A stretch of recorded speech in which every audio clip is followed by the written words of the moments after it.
揭秘如何用智慧在马拉松比赛中获胜。今天介绍智慧马拉松冠军山田本一的成功之路。山田本一是如何用智慧战胜对手的呢？1984年，在东京国际马拉松邀请赛中，名不见经传的日本选手山田本一出人意料地夺得了世界冠军。当记者问他凭什么取得如此惊人的成绩时，他说了这么一句话：凭智慧战胜对手。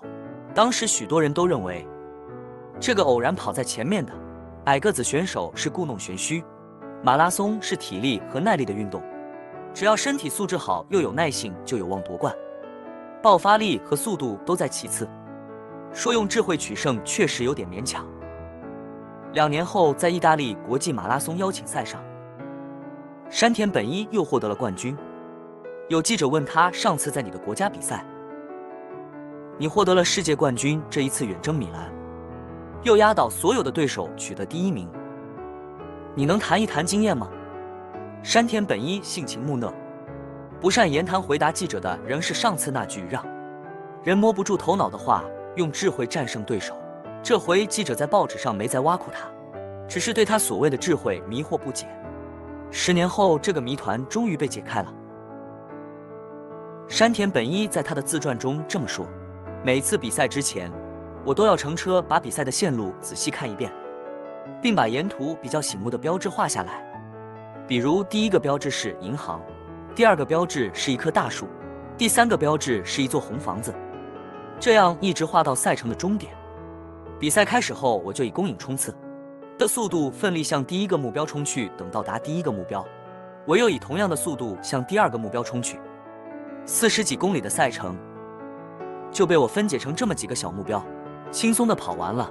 起初我并不懂这样的道理，我把我的目标定在40几公里处的终点线上，结果我跑到10几公里时就疲惫不堪了，我被前面那段遥远的路程给吓倒了。山田本一说的不是假话。成功提示：心理学家做的实验也证明了山田本一的正确。这个心理实验是组织3组人，让他们分别向住10公里以外的3个村子进发。第1组的人既不知道村庄的名字，又不知道路程有多远，只告诉他们跟住向导走就行了。刚走出2、3公里，就开始有人叫苦不迭。走到一半的时候，有人几乎愤怒了，他们抱怨为什么要走这么远，何时才能走到头。有人甚至坐在路边不愿走了。越往后走，他们的情绪也就越低落。第2组的人知道村庄的名字和路程有多远，但路边没有里程碑，只能凭经验来估计行程的时间和距离。走到一半的时候，大多数人想知道已经走了多远。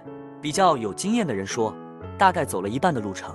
于是大家又簇拥住继续向前走。当走到全程的3/4的时候，大家情绪开始低落，觉得疲惫不堪，而路程似乎还有很长。当有人说快到了，大家又振作起来，加快了行进的步伐。第3组的人不仅知道村子的名字、路程，而且公路旁每1公里就有一块里程碑，人们边走边看里程碑，每缩短1公里，大家便有1小阵的快乐。行进中，他们用歌声和笑声来消除疲劳，情绪一直很高涨，所以很快就到达了到达站。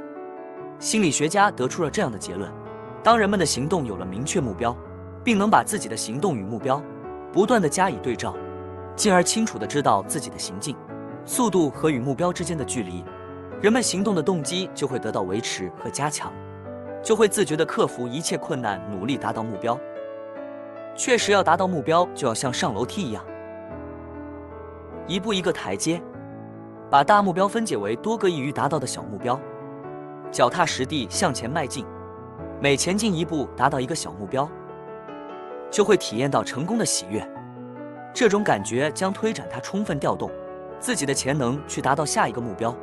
在生活中，之所以很多人做事会半途而废，往往不是因为难度较大，而是觉得距成功太遥远。他们不是因失败而放弃，而是因心中无明确而具体的目标乃至倦怠而失败。如果我们懂得分解自己的目标，一步一个脚印地向前走，也许成功就在眼前。欢迎按赞订阅来支持我们的频道，请记得打开小铃铛。这样就不会错过将来更多的精彩视频了。感谢大家。